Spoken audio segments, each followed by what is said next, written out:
Muy buenas tardes a todos los participantes de la Escuela de Género y Desarrollo. Sean bienvenidos a un martes más lleno de mucho aprendizaje. Gracias por acompañarnos, es un verdadero placer y me llena de alegría poder compartir nuevamente este espacio de aprendizaje y reflexión con cada uno de ustedes. Para las personas que se conectan por primera vez, déjenme presentarme. Mi nombre es Adrián Arevalo, soy licenciado en Comunicación Social y formo parte del equipo de comunicación y plataforma digital de la Escuela de Género y Desarrollo. Estaré acompañándolos en la conducción de los talleres junto a nuestras y nuestros especialistas en las distintas temáticas que abordamos cada martes en nuestra escuela. Quiero enviarles un saludo muy especial a todos ustedes desde la ciudad de Cochabamba, Bolivia, y agradecerles por estar una vez más con nosotros.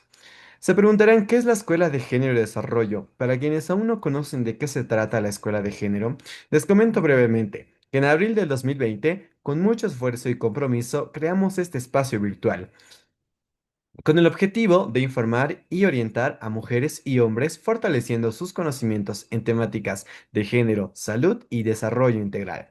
Gracias al apoyo de profesionales con una destacable trayectoria y un alto sentido de responsabilidad social, fue posible llegar a través de este espacio virtual a miles de hogares dentro y fuera de Bolivia.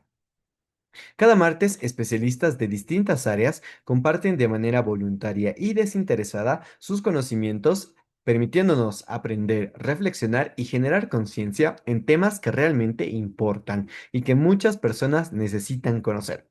Hasta la fecha, juntos hemos aprendido en 241 talleres, con la participación de más de 796.000 personas de diferentes departamentos de nuestro país, como también del extranjero. Gracias por confiar y ser parte de la Escuela de Género y Desarrollo.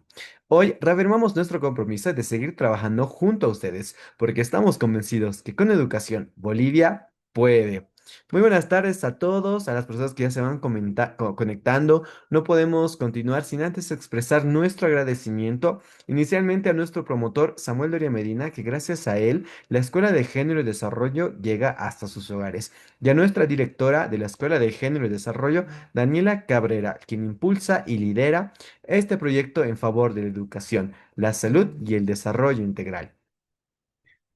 Iniciamos un nuevo martes con un nuevo taller y en esta oportunidad en el taller número 242 de la Escuela de Género y Desarrollo denominado La importancia de hablar de la muerte antes de que sea urgente. Para este taller contamos con la participación de una especialista en el área. Ella es que ya se encuentra conectada con nosotros, por supuesto. Ella es la doctora Geraldine Montero Camacho.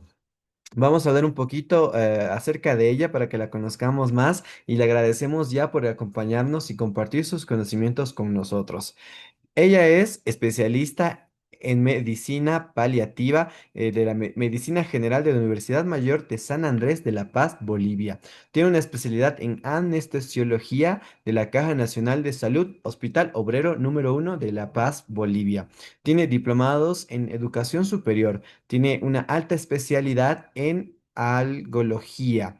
Es intervencionista en el Instituto Nacional de Ciencias Médicas y Nutrición Salvador Subirán de la UNAM de México. Es docente del curso Anestesio Virtual de México, como también miembro de la Sociedad Boliviana de Anestesiología.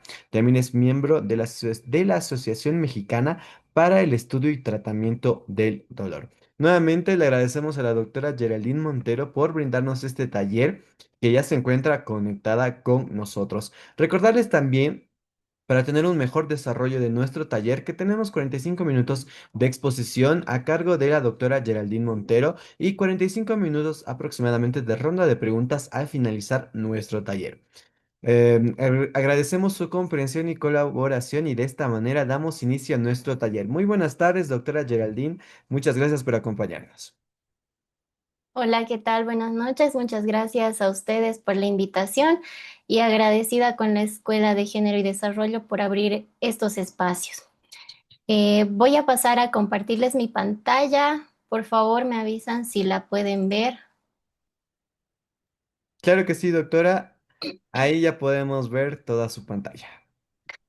Perfecto. Hablemos de temas importantes. Realmente es algo que no estamos acostumbrados a hacer, pero es muy necesario. En la ciencia y en la vida hay pocas verdades absolutas. Una de ellas es que vamos a morir. Creo que en la audiencia tengo bastante público joven. Tal vez se sienten un poquito intimidados al pensar en este tema, pero quiero que se pongan en este escenario. Si ustedes estuvieran ante las puertas de la muerte, ¿qué se preguntarían? Una de las preguntas que muchas veces nosotros nos hacemos es ¿cuándo? ¿Cuándo voy a morir? ¿Será pronto, mañana, en un mes, cuando sea anciano, etcétera?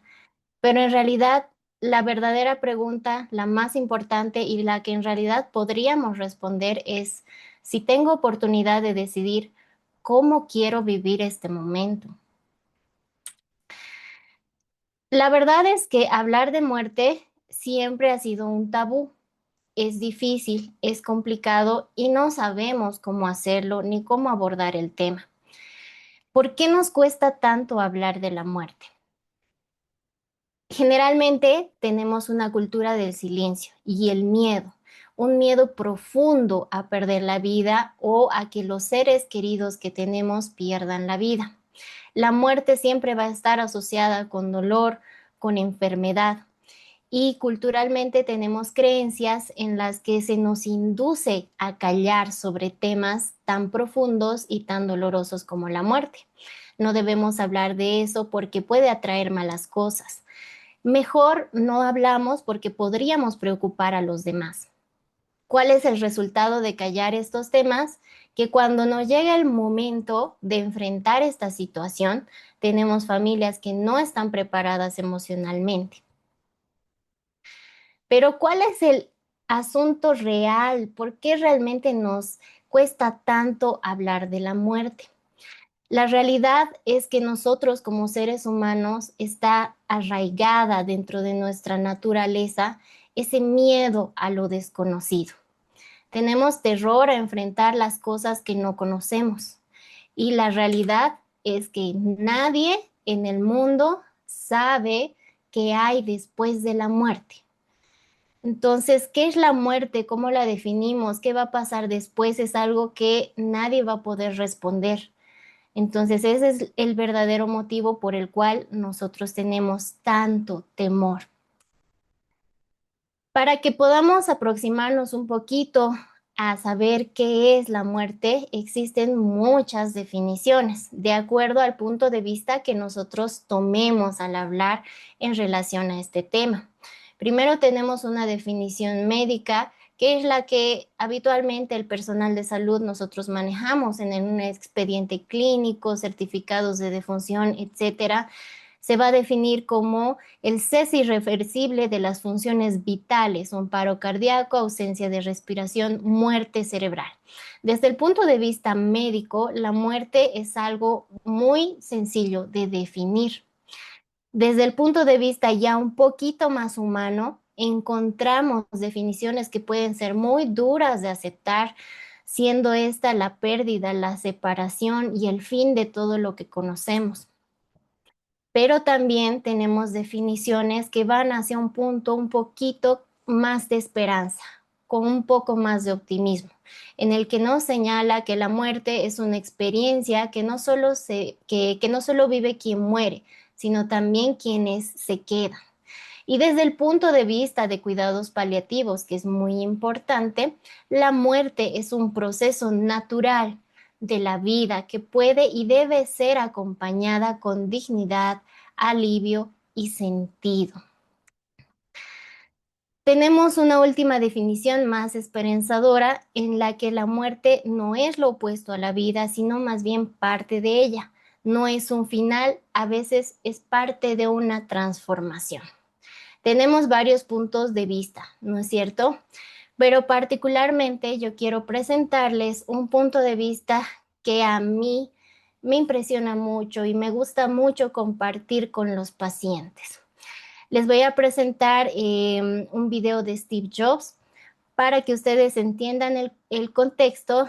Steve Jobs, creador, empresario de Apple, Pixar, etcétera, tuvo el diagnóstico de un cáncer de páncreas. Y desde ese punto de vista, él se enfrentó a la muerte. El 2005, él presenta un discurso en la Universidad de Stanford eh, hacia los graduados y parte de ese discurso lo pone como eje central hacia la muerte. Por favor, escúchenlo con atención para que podamos conversar sobre este video después. No one wants to die. Even people who want to go to heaven don't want to die to get there. And yet, death is the destination we all share. No one has ever escaped it. And that is as it should be, because death is very likely the single best invention of life. It's like it clears out the old to make way for the new. Right now, the new is you. But someday, not too long from now, old and be cleared away.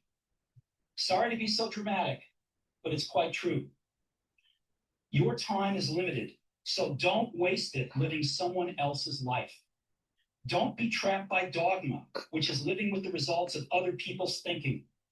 Don't let the noise of others' opinions drown out your own inner voice. And most important, have the courage to follow your heart and intuition.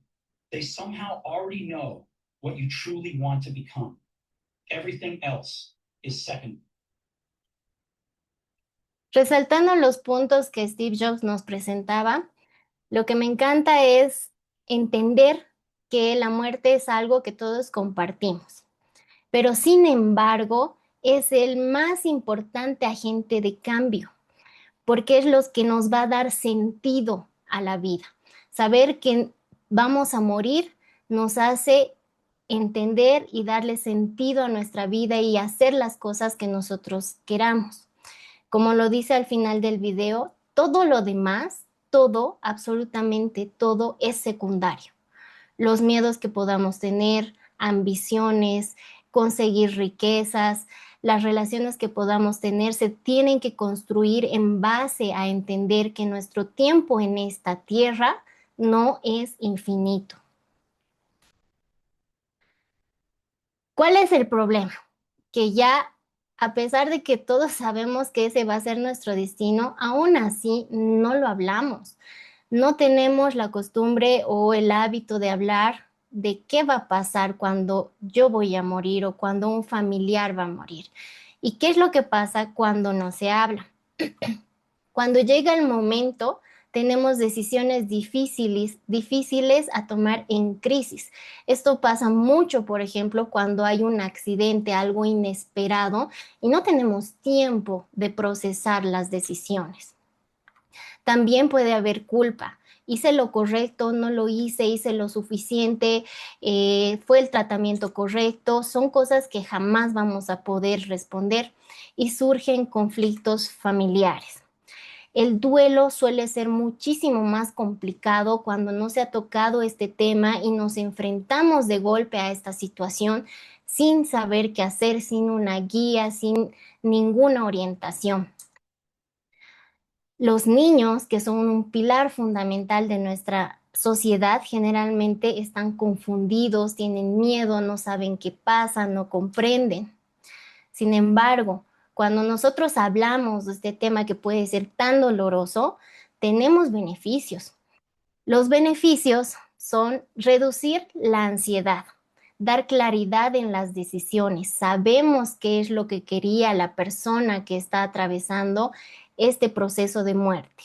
Se van a fortalecer los vínculos familiares, permite las despedidas conscientes, algo que es muy importante, y favorece los duelos sanos. El acto de despedirse, de saber que estamos otorgando una última visita, últimas palabras a este ser querido, puede ser fundamental para que el proceso de duelo pueda ser más llevadero. Entonces, tenemos que hacer un cambio de enfoque. No tenemos que hablar de la muerte como si fuera algo tenebroso, desconocido, algo que queremos evitar a toda costa. Tenemos que hablar de la muerte desde el amor, desde el cuidado, respeto y la libertad. Hablar de la muerte es entonces una forma de cuidar la vida. Ahora, sabemos que tenemos que hablar de este tema, pero ¿cómo lo vamos a hacer? Es algo muy difícil, aunque ustedes no crean. Son temas que nadie nos enseña. Ni siquiera al personal de salud a veces se nos entrena de forma correcta para dar noticias que son trágicas, dolorosas, anunciar que un paciente ha fallecido, etcétera. Entonces, ¿cómo empezamos la conversación? Tenemos que intentar buscar sobre todo momentos naturales. Algo que a mí me gusta mucho es aplicar el cine. Después de una película, después de alguna noticia, conectar la enfermedad de algún familiar o persona cercana o algún familiar que haya fallecido, conectarlo para iniciar la conversación. Tenemos algunas frases útiles que nos pueden ayudar para guiar este tema. Si algún día pasara algo, ¿cómo te gustaría que te cuidemos? ¿Qué es importante para ti al final de la vida? Algo que es clave es que cuando nosotros iniciamos esta conversación, nos convertimos en receptores. Tenemos que escuchar, atender, más que hablar. Entonces, dejamos que la otra persona se exprese, validamos sus emociones y aceptamos todo lo que recibimos.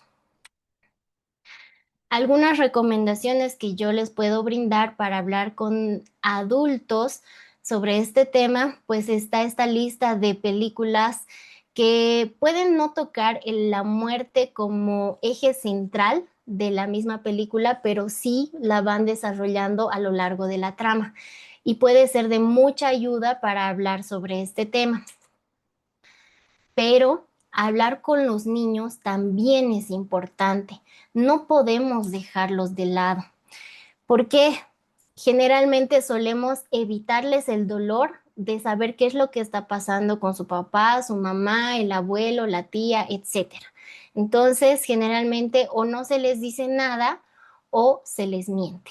Una de las mentiras más comunes es decir, se fue de viaje, no sabemos cuándo va a volver. Usamos un lenguaje poco claro. Lo que tenemos que hacer en realidad es lo contrario. El niño es muy intuitivo. En su corazón sabe que está pasando algo, pero tiene muy pocas herramientas para discernir qué es lo que está pasando en realidad.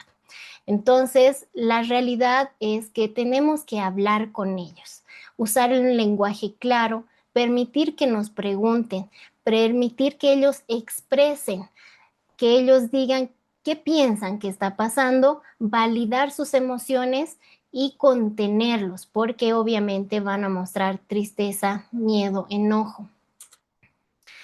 Los niños entienden mejor la verdad que el silencio. No los dejen a un lado. Tenemos que hacerlos partícipes de estos escenarios cuando están pasando dentro de la familia para que no se sientan excluidos y no se encierren en un dolor que no comprenden. Algunas herramientas que son útiles para hablar con niños de la muerte son estos libros que les presento. Se pueden leer en compañía del niño para que se vayan desarrollando las preguntas poco a poco a medida que se lee el libro. Y también tenemos una lista de películas que pueden ser útiles. Esto yo lo recomiendo que se haga siempre de acuerdo a la edad, ¿no es cierto? ¿Qué película es adecuada para qué niño?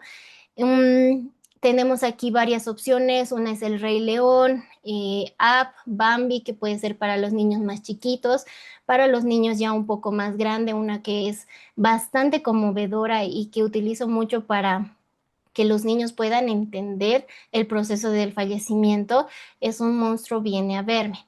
Y tenemos otras películas que no tocan el tema de la muerte en sí, pero sí validan ciertas emociones que los niños pueden experimentar durante el proceso del fallecimiento de un ser querido, como Intensamente, Soul, Encanto, etcétera. Ahora, yo les he dado recomendaciones, pero la realidad es que cuando ustedes se enfrenten a este problema, realmente les va a costar. Puede ser que sigan mis consejos y lean libros, vean videos, vean películas, etcétera, y aún así no sepan cómo hablar de este tema. Entonces, si es realmente muy difícil para ustedes iniciar esta conversación, lo que les aconsejo es que busquen ayuda en cuidados paliativos. Los cuidados paliativos no solamente están dirigidos al paciente, nosotros también nos encargamos de atender a la familia. Eso incluye pareja, hermanos, padres, hijos, etcétera, y atender este tema de tocar y comunicar a la familia el proceso de la muerte, el proceso de que un paciente sea paliativo, etcétera. Y muchas personas piensan que la medicina paliativa solamente está compuesta por un médico, no es cierto. Dentro de la atención paliativa tenemos psicólogos, psiquiatras, tanatólogos que nos pueden ayudar para abordar este tema. Bien, ya sabemos que tenemos que hablar de la muerte y muchas veces cuando ya tenemos ese escenario en el que comprendemos que sí es adecuado, tenemos que hablarlo, etcétera, llega una duda. Sabemos que hay que hablar, pero llega esta duda que nos ronda siempre la cabeza. Es muy común en los familiares. Pero ¿y si le digo la verdad al familiar, a mi mamá que está muriendo, le va a hacer daño? Prefiero no decirle. Es una pregunta muy, muy recurrente. Entonces, ¿decir la verdad hace daño? Cuando nosotros no le decimos la verdad a esta persona que está a punto de fallecer o tiene una enfermedad grave, incurable, que inevitablemente va a llegar a la muerte, si nosotros escondemos esta realidad, estamos entrando a un escenario que se llama conspiración del silencio. La conspiración del silencio puede ser llevada por los familiares y por el personal de salud. Muchas veces los familiares nos piden a nosotros los médicos no revelar el diagnóstico, no revelar el pronóstico, decir diferente tipo de mentiras en cuanto a la medicación que está recibiendo para que el paciente no tenga conocimiento de su contexto. Sin embargo, si bien esto puede ser con el afán de proteger al paciente, puede tener efectos muy fuertes en él. ¿Qué es lo que ocurre? La intención nunca es mala. Siempre se intenta callar este tema con el afán, sobre todo, de proteger a la persona que está atravesando este momento. Evitar el miedo, evitar sobre todo que esta persona se rinda. Hay una frase que muchas veces se repite en los familiares. No quiero decirle, porque si le digo, se va a dejar morir. Entonces, este miedo profundo los lleva a ocultar el diagnóstico y el pronóstico. Y es entendible, porque cuando nosotros hablamos de un paciente que ya está en una etapa paliativa, es un paciente que es frágil, tenemos que hablar del impacto de la edad. En la gran mayoría de las veces el paciente tiene una edad avanzada, pero también tenemos pacientes paliativos que son niños y tenemos pacientes paliativos que son jóvenes. Entonces, la edad influye mucho. ¿Cómo le vamos a decir a un niño que ya es paliativo? ¿Cómo le decimos a una persona joven de 30 años, 40 años, que en realidad tiene todo por delante, que va a morir? Entonces la familia carga todo este temor y evita decirlo. El paciente siempre va a ser vulnerable. Tiene por lo general un contexto clínico complejo, ya está en duelo. Por más que no sepa ni su diagnóstico ni su pronóstico, cualquier persona en la que su salud se vea afectada está en duelo porque ya no puede realizar las actividades con normalidad, ya no puede comer como antes, se siente cansado, se siente agotado, ve que las medicinas no están realizando el efecto que él desearía y eso también es un duelo. Y obviamente está en un contexto de emociones intensas. Entonces, la conspiración del silencio se entiende porque tenemos todo este escenario que es tan complejo, pero hay algo que tenemos que comprender. Cuando nosotros tratamos a este paciente, No tratamos solo al paciente, tratamos también a la familia y está involucrado el personal de salud que incluye enfermería, médicos, psicólogos, psiquiatras, nutricionistas, etcétera. Los tres componentes siempre están ligados en la confianza. Uno va al médico porque tiene la confianza de que lo va a ayudar, lo va a curar, va a realizar el tratamiento adecuado. No va porque desconfía de él. Eso es clave. Tenemos confianza. Pero si entramos en un escenario de conspiración del silencio, la confianza se rompe. Y hay algo muy importante. Como personal de salud, mi lealtad siempre tiene que estar con el paciente, de modo que yo le pueda ofrecer lo mejor que pueda a mi paciente. Entonces, en este escenario no se le puede ofrecer, siempre estoy diciendo mentiras, siempre estoy ocultando la verdad y la familia hace lo mismo. Y aunque no crean, el paciente siempre lo intuye. Y entramos en este juego de interrelación entre familia, paciente, el personal de salud.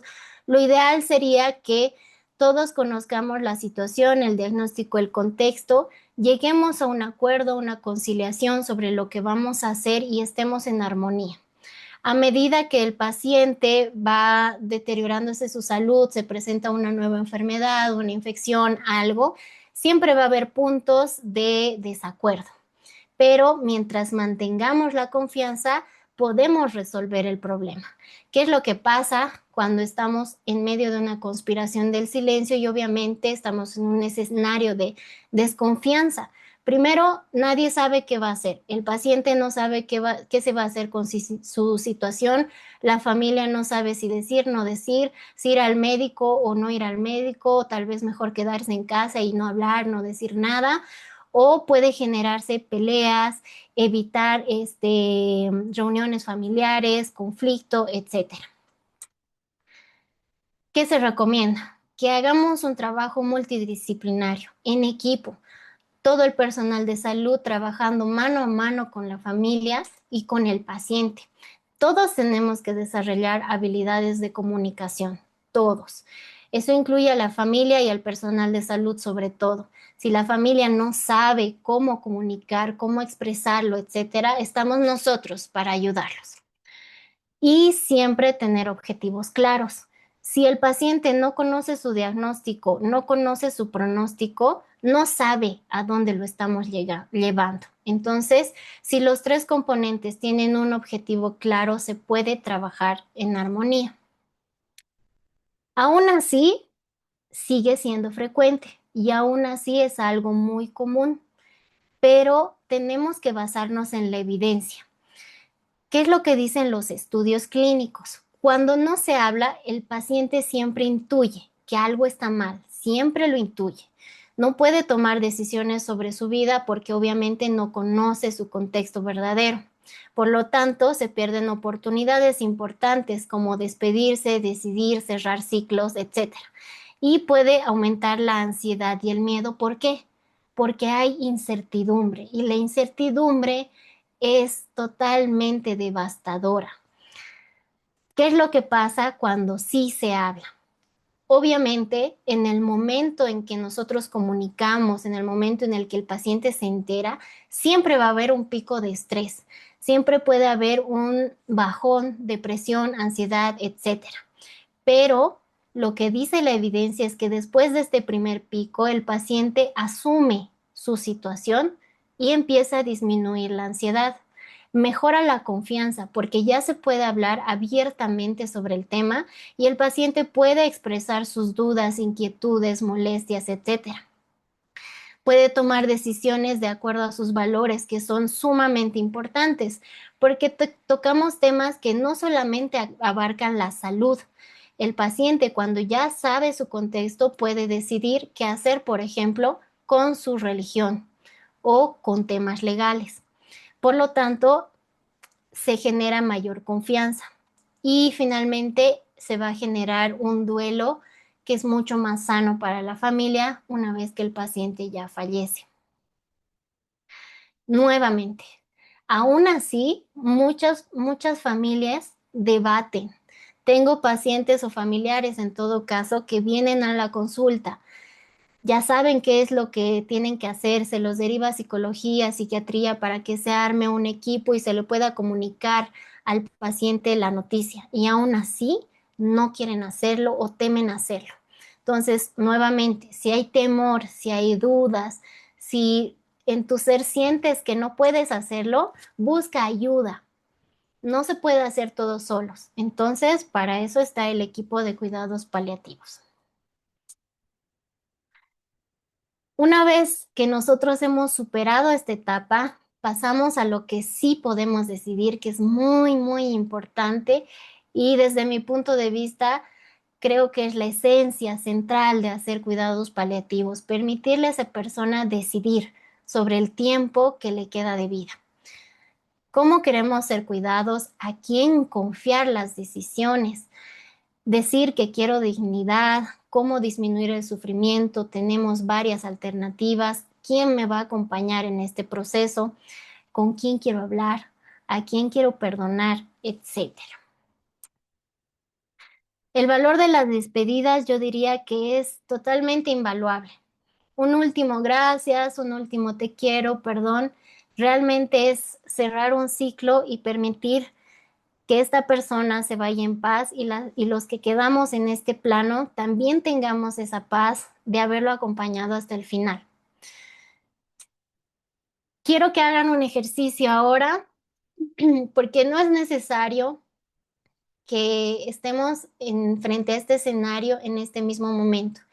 Lo que sí es necesario es que ustedes sepan que va a llegar el momento. No sabemos cuándo, pero sí va a llegar el momento en el que ustedes se van a enfrentar a la muerte, ya sea porque ustedes van a morir o porque una persona que aman mucho va a fallecer. Entonces, quiero que piensen en esa persona importante y analicen. Ya le dije lo que siento, ya sabe que es importante para mí, ya sabe todo, todo, todo lo que siento por esa persona. Decir las cosas es importante y muchas veces no nos atrevemos a menos que tengamos un impulso muy intenso. Y recuerden que no hay mayor impulso que la muerte. Hemos hablado mucho del tema humano, de a lo que la gente se enfrenta, pero esta etapa tiene, gracias a Dios, una parte médica que puede apoyar. Son los cuidados paliativos. ¿Qué son los cuidados paliativos? ¿Cómo nacen? Cicely Saunders, que se considera como la pionera de los cuidados paliativos, es quien los crea allá en Inglaterra desde una vivencia muy cruda. Ella es trabajadora social, enfermera, médico, en todo su contexto en la atención a pacientes durante la Segunda Guerra Mundial, ver morir a pacientes de una forma muy cruda y sobre todo tener una relación con un paciente que finalmente fallece por un cáncer, siendo rechazado de muchos hospitales en los que le cerraban la puerta y le decían ya no hay nada que hacer, ya no hay nada que hacer, y fallece de una forma muy dolorosa. Ella es quien entiende que el sistema de salud realmente no está preparado para atender a pacientes que ya no tienen una opción curativa y tienen la necesidad más bien de alivio del dolor, de otros síntomas, de acompañamiento, etcétera. El sistema de salud en esa época en Inglaterra no brindaba este servicio a las personas. Entonces, en esa inspiración, ella crea el Hospice San Christopher, que es el primer hospice de atención integral para cuidados paliativos allá en Inglaterra y se convierte en pionera de este sector de la salud. ¿Qué son los cuidados paliativos? A mí me gusta mucho esta definición porque indica que es la atención total y activa de los pacientes. Lo primero que se les dice a los pacientes cuando tienen una enfermedad grave, incurable, severa, es ya no se puede hacer nada. En realidad, desde el punto de vista de cuidados paliativos, hay que hacer todo. Hay mucho que hacer. Tenemos que ver que esté cómodo, que esté con alivio del dolor, que esté bien acompañado, que no sienta molestias, que vea el tema de su religión, que arregle sus temas legales, ver la nutrición, ver fisioterapia, ver cómo lo ayudamos hasta el último día de sus vidas. Y realmente, aunque no crean, es un trabajo arduo y activo. Por eso me gusta mucho esta definición. La palabra paliativo deriva de el término latín pallium, que significa manto. También un concepto muy bonito, porque significa abrigar a aquellos que pasan frío. Y no hay persona más frágil que aquella que se enfrenta a la muerte en un corto tiempo.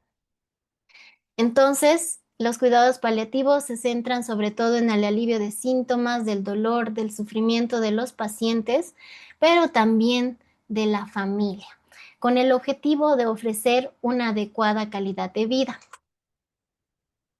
Esta definición, que es muy amplia, es la definición que la OMS nos brinda para los cuidados paliativos.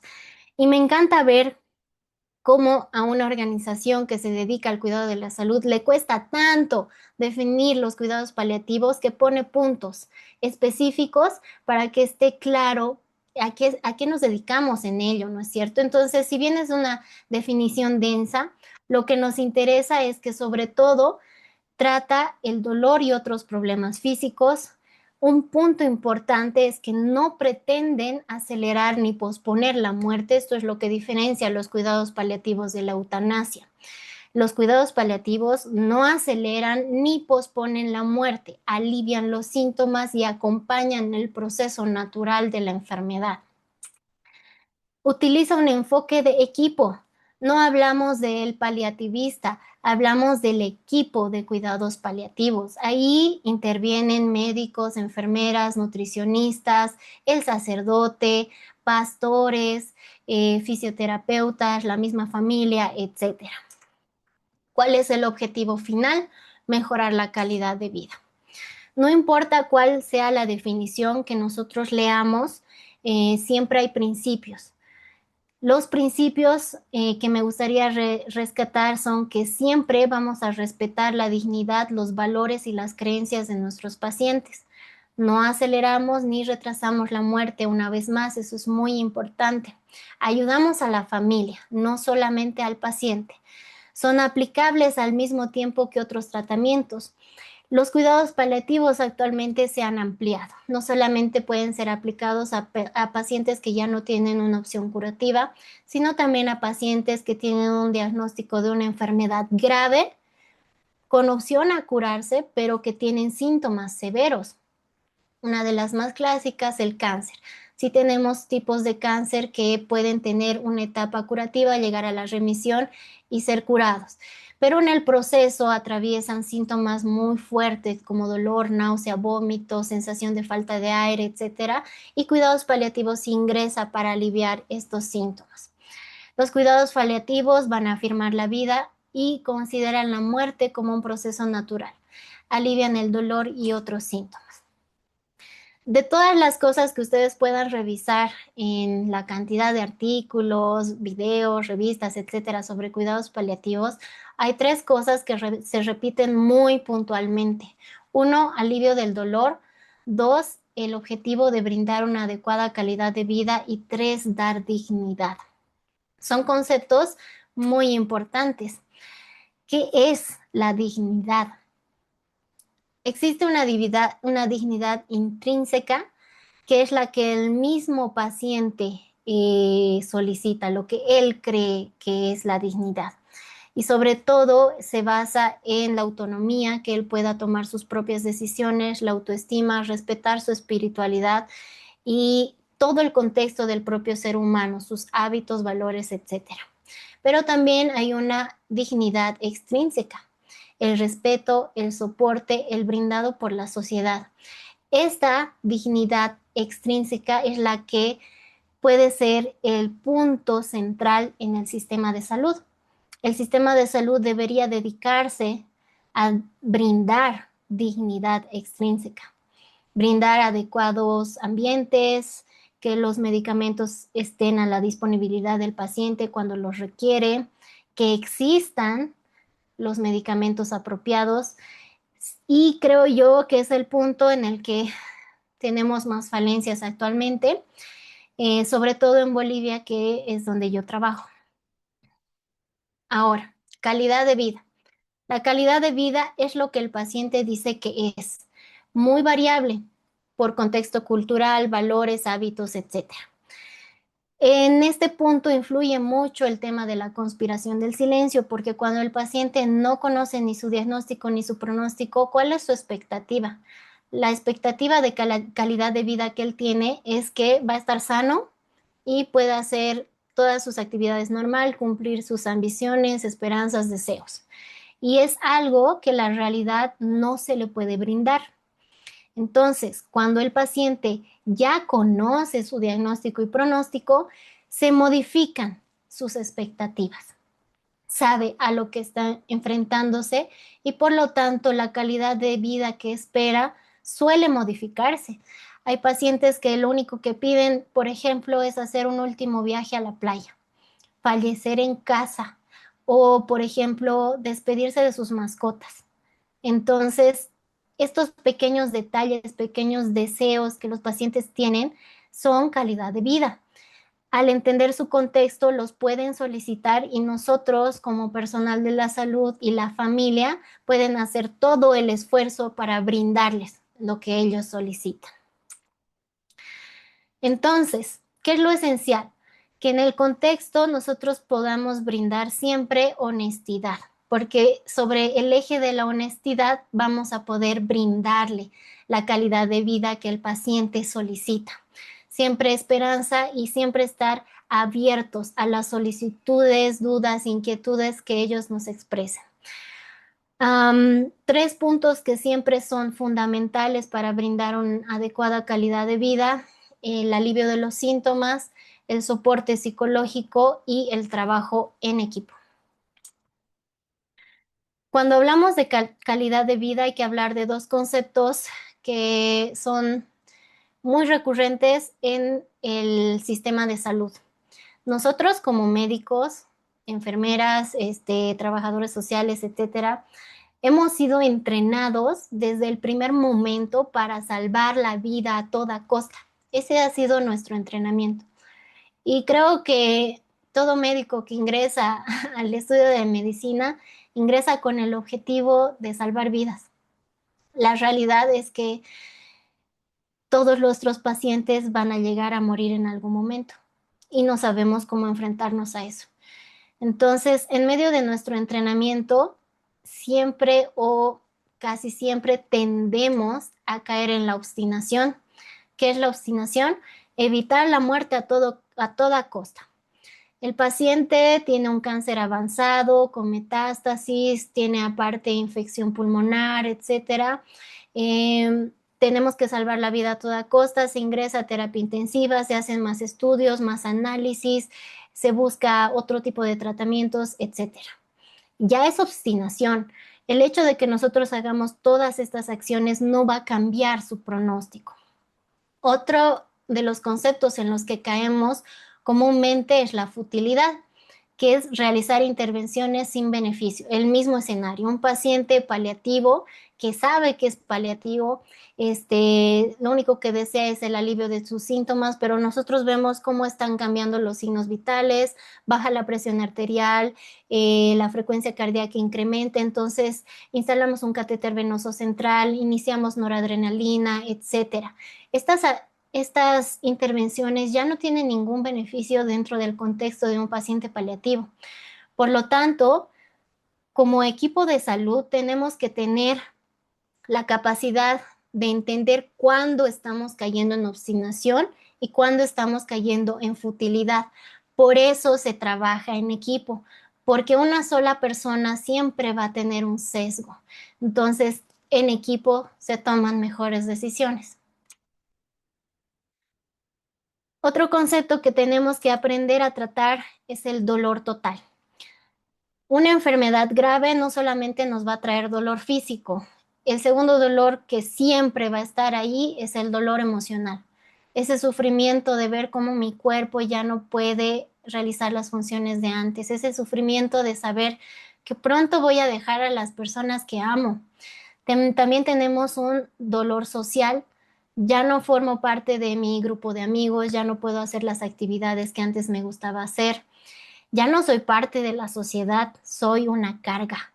Eso es lo que sienten los pacientes y es un tema que hay que abordarlo y aliviarlo. Finalmente, el dolor espiritual, que puede ser muy complejo de acuerdo a la religión que cada paciente profese. Y hay que brindarle la oportunidad de que el paciente pueda hablar con su autoridad religiosa de acuerdo a la religión que tenga para que alivie este sufrimiento. Entonces, como ya hemos visto, los cuidados paliativos no solamente se tratan de medicina, sino también tenemos un aspecto psicológico, social, espiritual, cultural, ético, legal y físico. Es un trabajo bastante arduo, bastante amplio. Generalmente solemos concebirlo como un continuo. Una vez que inician los cuidados paliativos, vamos avanzando con el paciente a la etapa final de la vida y al final ya nos dedicamos a la familia, a colaborar con el duelo, etcétera. Sin embargo, puede ser mucho más complejo, conflictivo, desgastante cuando lo vivimos en la realidad. Generalmente, cuando un paciente ingresa a cuidados paliativos, se dan las primeras intervenciones, el paciente tiende a mejorar. Luego tiene un proceso de decaída y estos procesos se van haciendo cada vez uno más frecuentes y dos cada vez más intensos. Las decaídas van a ser cada vez más intensas, mayor número de internaciones, mayor intensidad del malestar, etcétera. Entonces es un proceso muy complejo. Y como pueden ver en el gráfico, una vez que llega el fallecimiento, los cuidados paliativos no se acaban. Tenemos que continuar con el acompañamiento del duelo de los familiares. Este es un punto muy importante y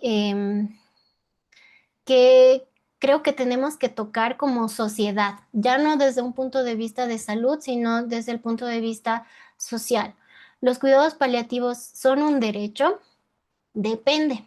Si hablamos de derecho, siempre tenemos que hablar de un punto de vista legal, un marco legal en el que esté bien especificado qué son los cuidados paliativos, a quiénes se le van a brindar, cuándo un paciente puede exigir como derecho que se le brinden cuidados paliativos.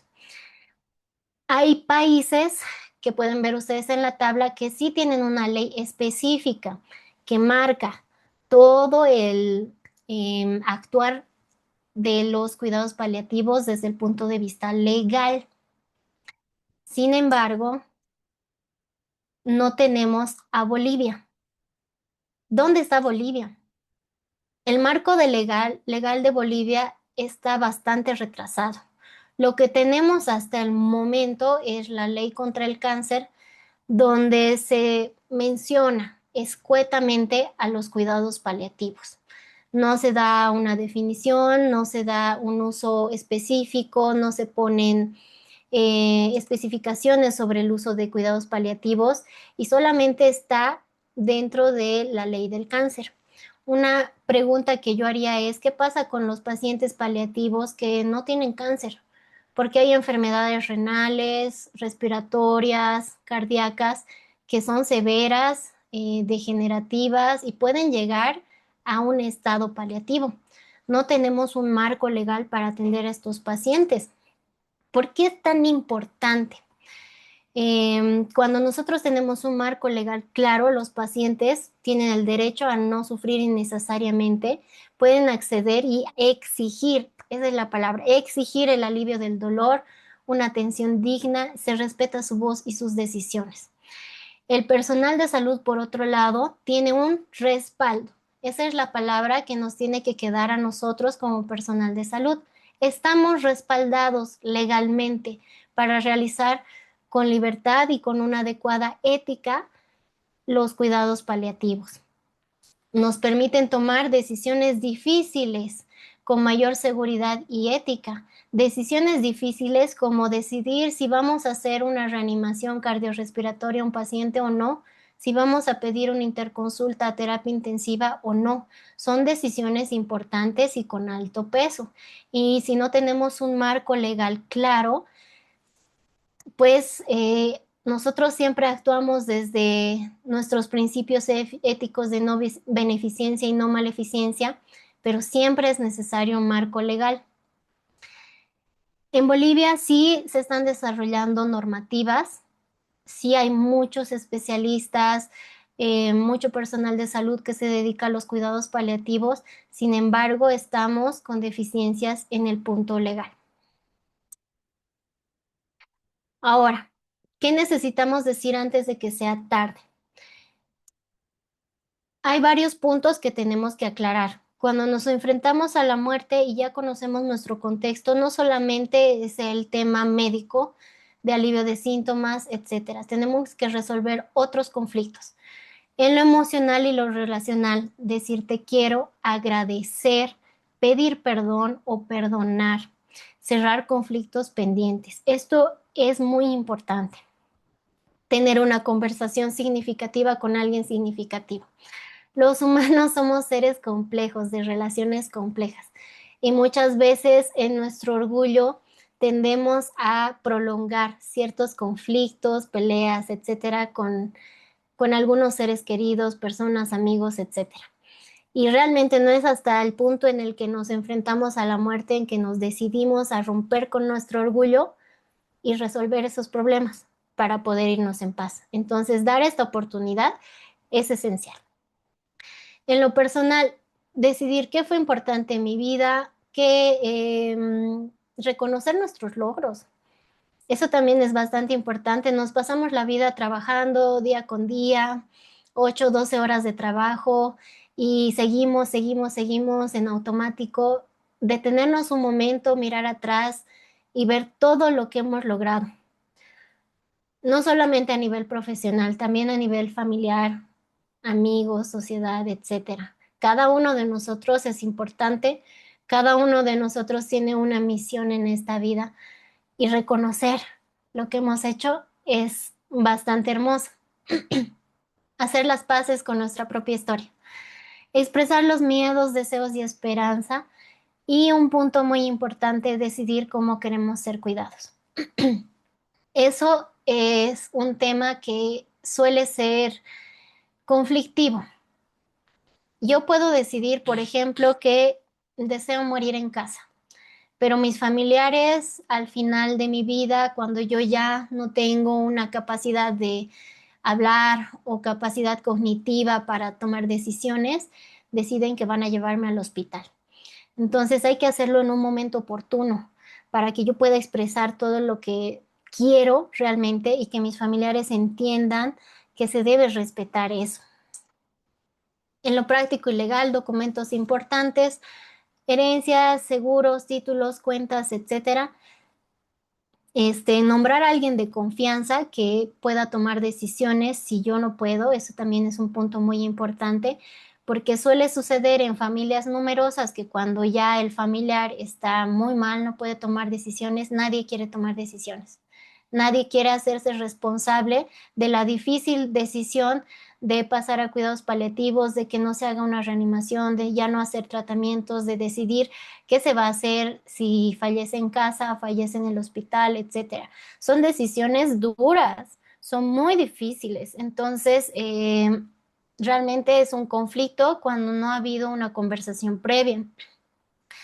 Las voluntades anticipadas son algo que yo he visto que son bastante útiles. He visto su utilidad allá en México. Una persona puede realizar su voluntad anticipada diciendo, cuando yo me encuentre en una etapa terminal, ya no quiero que me hagan reanimación, no quiero que me pongan sondas, no quiero que me pongan un catéter venoso central, quiero fallecer en mi casa con cuidados paliativos, que se comuniquen con mi abogado, etcétera. Y ese documento está legalmente verificado. Se puede llevar a un hospital, mostrarlo y los médicos, en base a la voluntad anticipada, realizan las acciones y obviamente se respetan las decisiones del paciente.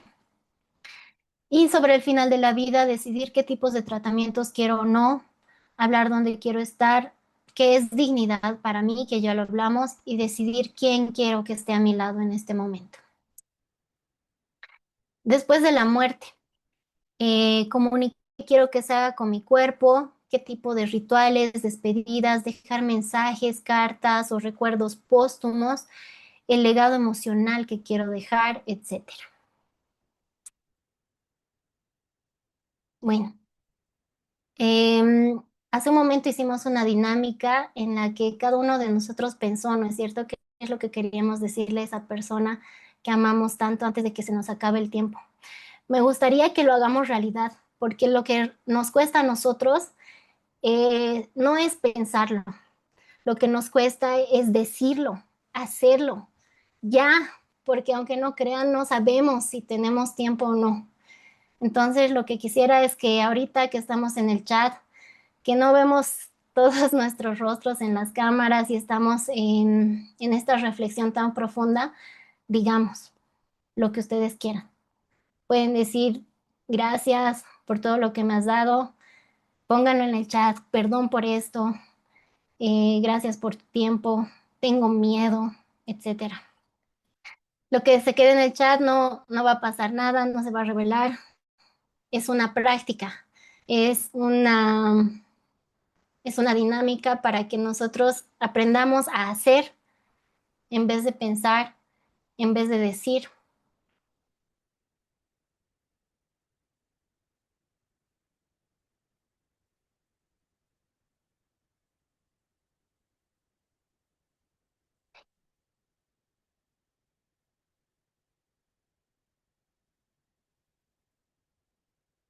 Bien, mientras realizamos la dinámica, me gustaría que vean este último video. Creo que esto resume sin palabras todo lo que hemos estado conversando, todo lo que conlleva el proceso y espero que les ayude.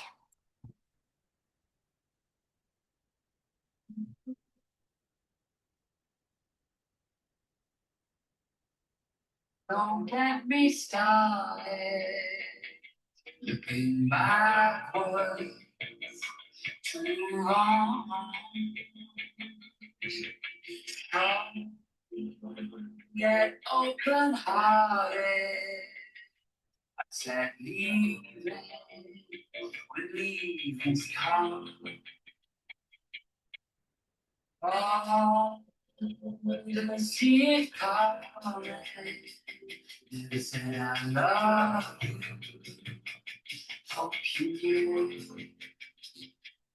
Now my heart's apart, and I'm still tired. Oh, see it's not myself.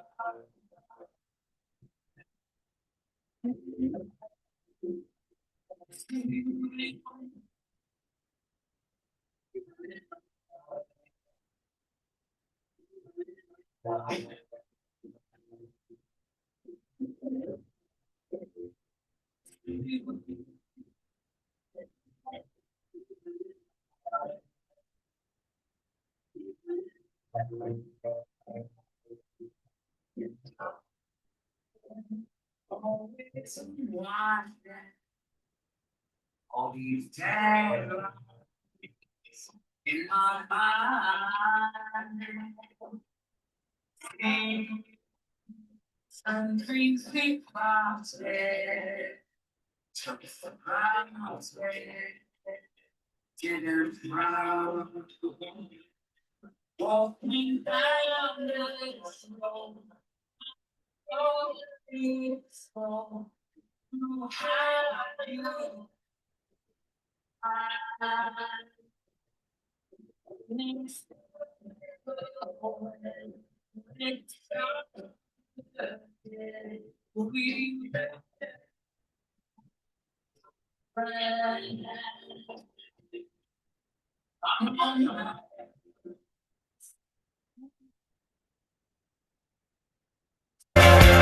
Soon be moving on my way. Leave a little light on my way.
Mm, Bueno, hoy hemos hablado de la muerte, pero en realidad hemos hablado de la vida, de lo difícil que es llevar este proceso. Quiero que se queden con el concepto, la reflexión de Steve Jobs, que nos decía que todos tenemos el mismo destino. Todos vamos a morir, todos vamos a llegar a esa etapa. Si entendemos eso, si entendemos que el tiempo no es infinito, todo cambia, todo cambia. Vivimos diferente, tomamos decisiones diferentes, amamos diferente. Entonces, tomemos conciencia de esto. Y si bien no podemos decidir cuándo se va a terminar nuestra vida, sí podemos decidir cómo la vamos a ir viviendo y con suerte vamos a poder decidir cómo se acaba. Muchísimas gracias.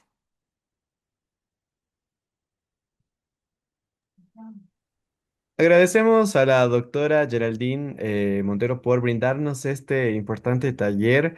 De todas maneras, doctora, vamos a compartir de igual manera su número de contactos, sus redes sociales, por si alguno de nuestros participantes desean tener ya una consulta más personalizada. Vamos ahora a dar paso, por favor, a nuestras consultas, que estoy de seguro que varios de nuestros participantes deben tener alguna inquietud. Tanto en nuestro Zoom, por favor, que puedan levantar la mano para que habilitemos su micrófono y así podamos responder a sus consultas. De igual manera, nuestros participantes que se conectan en nuestro Facebook Live puedan dejar sus comentarios sus preguntas en los comentarios y nuestro equipo nos va a poder transmitirlas. Vamos a empezar rápidamente, por favor, doctora, y habilitamos el micrófono de Soledad Mondaca. Muy buenas noches, Soledad. ¿Desde dónde se conecta y cuál es su consulta, por favor? Buenas noches, ¿me escuchan? Hola, Sí, le escuchamos, hola. Soledad. Buenas noches, doctora. Primeramente felicitarle por la gran exposición y agradecerle por algunas inquietudes que tenemos. Doctora, quería preguntarle dos puntos.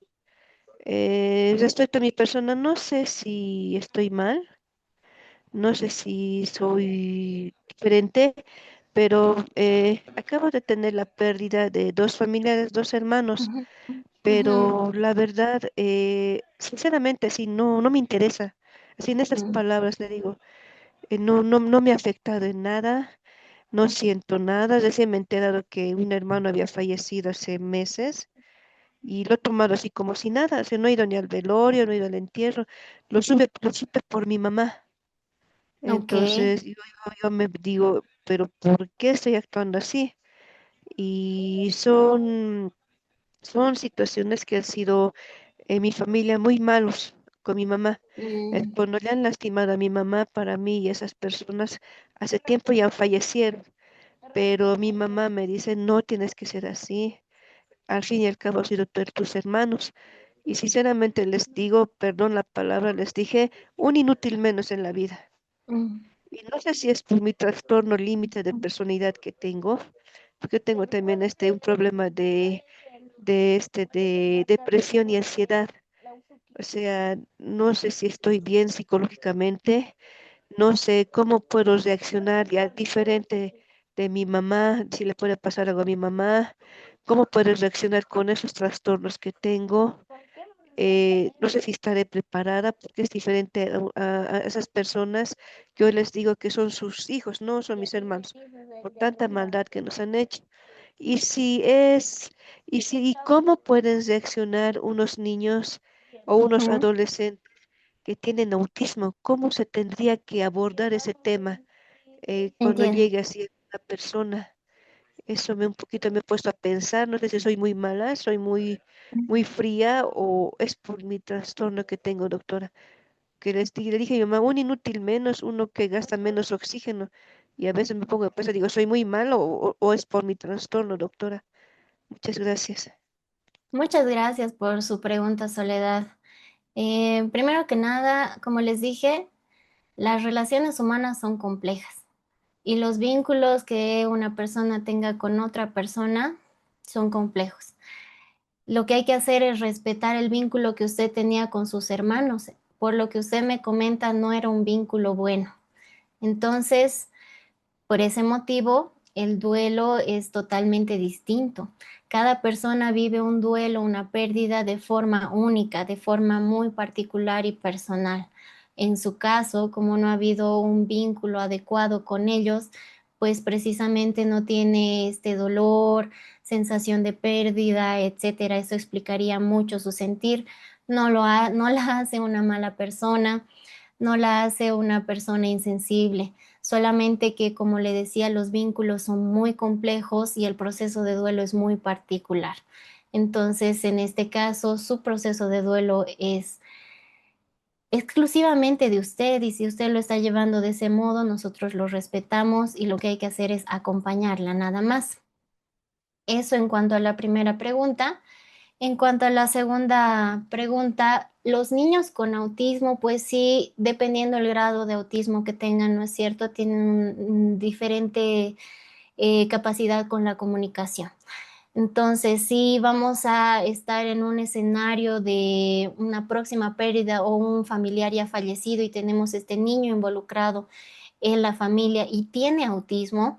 Lo más recomendable sería que nos apoyemos con salud mental, ya sea con una psicóloga que esté familiarizada con el niño, con el tratamiento del niño, o con un psiquiatra infantil que haya seguido su caso y tenga también la confianza de abordar estos temas con el pequeño. Agradecemos a Soledad Mundaca por brindarnos, por hacernos esta consulta y mandamos un saludo muy grande hasta la ciudad de La Paz. Vamos a rápidamente volver a consultar. Si algunos de nuestros participantes desean hacer alguna consulta, pueden levantar la mano y les habilitamos el micrófono. Pero por favor, doctora, nos vamos a trasladar a nuestro Facebook Live porque de igual manera tenemos consultas. Y Ujú. Carmen Gutiérrez nos consulta. ¿Cómo podemos ayudar a una persona que no quiere hacer cosas antes de morir a tener una mejor calidad de vida? ¿Cómo podemos ayudar a estas personas, doctora? Bueno, muchas veces los pacientes tienden a cerrarse, ¿no es cierto? Se encierran en su propio dolor y rechazan toda la ayuda que se le pueda ofertar. Hay que ir de a poquito, como jalando un hilito. Lo que se recomienda es un acompañamiento igual, muy continuo con salud mental, psiquiatría, no solamente para el paciente que está cerrado a aceptar cualquier tipo de oferta, etcétera, sino también con la familia, porque como la familia no sabe qué hacer, no sabe con quién hablar, etcétera, entonces es bueno que la familia tenga un acompañamiento con salud mental. Entonces, de esa forma, la familia, uno, descarga toda la tensión, toda la emoción, tristeza, frustración que está sintiendo y ya se puede ver alguna vía de poder negociar con el paciente. La realidad es que muchas veces en este punto lo que tenemos que hacer es negociar, porque hay que entenderlo, el dolor es profundo. Una persona que está muriendo tal vez, y lo sabe, está llevando el duelo más complicado de todos. Imagínense saber que uno está muriendo. O sea, es un duelo muy, muy difícil de llevar. Entonces, tal vez ir buscando temas muy sutiles, sin preguntarle. Por ejemplo, poner en una habitación de la casa, lejos de donde está él, alguna canción que nosotros sabemos que le gusta, alguna película que sabemos que le gusta, sin consultarle, sin decirle algo muy sutil, preparar alguna comida que a él le gustaba, etcétera. Poco a poco, tampoco lo podemos forzar y como les digo, siempre es mejor si lo hacemos acompañados de salud mental. Muchísimas gracias, doctora. Y termina nuestra participante que realiza su consulta. Vamos ahora a continuar en nuestro Facebook Live y si alguno de nuestros participantes en nuestro Zoom desea hacer una consulta, pueden levantar la mano y habilitamos el micrófono. Por favor, doctora, esta es una consulta un poquito muy más fuerte de parte de Esther Áviles y nos dice, mi prima está en un estado crítico y hemos pedido que puedan ayudarle con los dolores que tiene, pero no la ayudan, solo nos avisan que no pueden hacer mucho y que ya se le ha puesto los medicamentos que necesita, pero solo la vemos sufrir y no sabemos qué hacer. ¿Dónde puedo ir a pedir que la ayuden? Nos dice Esther. Ujú. No sé, bueno, Esther, no sé si estás en Bolivia. La verdad es que en Bolivia es complicado en el sistema de salud público.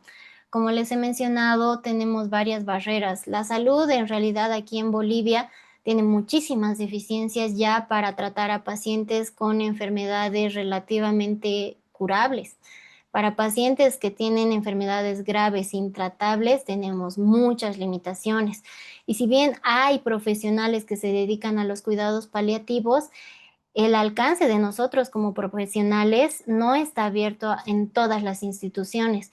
No todos los hospitales, instituciones de salud aquí en Bolivia cuentan con un paliativista, por ejemplo. Em, y esa es una barrera.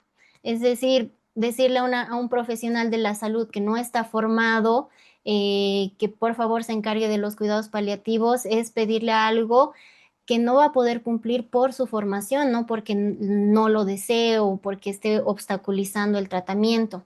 La realidad es que no tenemos un servicio de cuidados paliativos a disposición de todos nuestros pacientes. Otra gran dificultad que tenemos y gran limitación es que los medicamentos que se pueden ofrecer para un alivio del dolor no están a disposición de todos. Es muy difícil conseguir opioides en nuestro país. Parece algo irónico porque generalmente en Estados Unidos, Canadá, Europa, vemos que tienen una epidemia de consumo inadecuado de opioides. Hay personas que lo usan con métodos de adicción, etcétera. Pero por el otro lado estamos nosotros aquí en el tercer mundo, en el que los pacientes en los que sí está indicado el uso de fentanilo, morfina, oxicodona, etcétera, porque tienen un dolor intenso, no tienen acceso a ellos porque uno, o no están disponibles en el país, dos, su costo es muy elevado, tres, no tienen acceso a una institución de salud o médico que tenga las recetas para otorgarlo. No se puede comprar el medicamento con cualquier receta, son recetas especiales.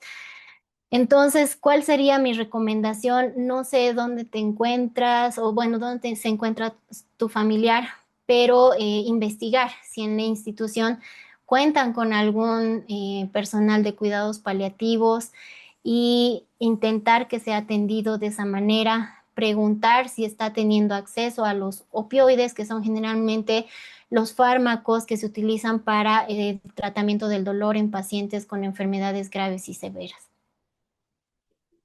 Muchísimas gracias, doctora. Y también a nuestra participante por realizar su consulta.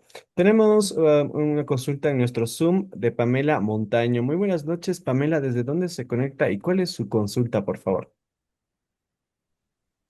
Buenas noches. Adelante, Buenas Pamela. noches. Hola, Yera, ¿cómo estás? Hola, Eh, Pam. o sea, muchas felicidades, muy linda tu ponencia. Lastimosamente no hemos podido hacer las dinámicas, pero qué hermoso, la verdad. Quería hacerte una consulta. ¿Cómo podemos abordar el tema eh, con con un amigo que no es nuestro familiar, pero Mm, que está en este proceso y que por temor a decirnos o a actuar va a rechazar este tipo de ayuda? ok, muchas gracias, Pame. Gracias por seguirme, mira, tanto tiempo. Qué lindo tenerte, aunque sea virtualmente cerca. Em, Siempre es importante acercarnos primero a la familia, porque como amigos realmente va a costar mucho realizar este vínculo de confianza con él si no tenemos de aliados a algún familiar. Si realmente no existe ningún familiar que nos pueda ayudar en este contexto, hablar primero con el familiar y que él se nos alíe para abordar el tema. Si no existe de todo el corazón, lo que se tendría que hacer es reunir a los amigos más cercanos, aquellos que él considera realmente hermanos de la vida, no de madre, y abordar el tema de a poco. Ya les he dado ejemplos, algún ejemplo podría ser una reunión para ver una película que toque de forma sutil la muerte, el duelo o la enfermedad severa y de ahí empezar el hilo de la conversación. Si realmente tienen muchas dudas, lo que pueden hacer es coordinar una reunión con salud mental, con psicología, etcétera, para abordar este tema. También tenemos profesionales en tanatología que nos pueden ayudar a abordar este tema. Pero sí, yo te recomendaría que busquemos un aliado en la familia, que es quien nos va a ayudar de una forma más cercana con él. Y también, ¿por qué? Porque la familia y el paciente son quienes toman las decisiones al final en el ámbito de la salud. Lamentablemente nosotros, si somos amigos, por mucho más que tengamos un cariño muy profundo, legalmente no estamos habilitados para tomar ese tipo de decisiones. Entonces, esa sería mi recomendación, buscar algún aliado en la familia. Muchísimas gracias, doctora, y también a nuestra participante Pamela por realizar su consulta. Bueno, creo que ya llegamos al punto final de nuestra charla. Por favor, doctora Geraldine, si nos puede brindar sus últimas recomendaciones y también el compromiso de volverla a tener muy pronto en diferentes temas, mediante su especialidad, por supuesto, para que nos pueda brindar aquí en la Escuela de Género. Adelante, por favor, doctora. Muchísimas gracias. No saben cómo de verdad agradezco a la Escuela de Género por abrir este espacio de temas que son tan necesarios, pero tan difíciles de conversar. Entonces, gracias a ustedes por su empeño para brindar este servicio a la sociedad, que sea hasta una siguiente oportunidad y pues todo lo que necesiten ya tienen mis contactos.